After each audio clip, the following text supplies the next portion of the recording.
थांनाय 17 बोसोराव बीपी एबा बे समस्तिखौ गारसोनानै दोनदोंमोन।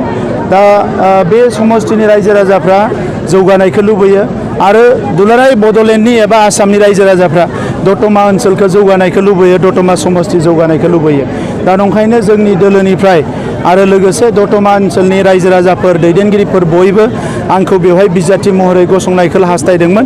दा बे हिसाबैनो दिनै फैनानै आं बेवहाय गिबि बिसायख'थिनि मेलाव बाहागो लादों आरो नुनो मोनदों बर' माहारिजों लोगोसे गासिबो माहारिनि रायजो राजाफ्रा फैनानै लोब लोब बाहागो लादों आरो दतमा समस्तियाव जोङो गोबां भट लानानै देरहागोन आरो फैगौ 5 बोसोराव 40 समस्तिनि मादाव बयनिख्रुइबो जौगासिननाय समस्ति हिसाबै दतमा समस्तिखौ गायसननो थाखाय जों बयबो समायखिरा लादों।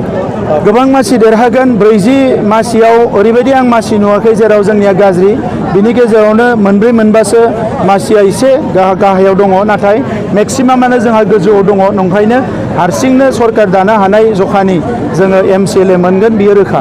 दतमायाव गोबां थावनियाव दिनै मिटिं दङ आरो नेक्स्टआवबो आंहा मोनसे डेट दंबावो।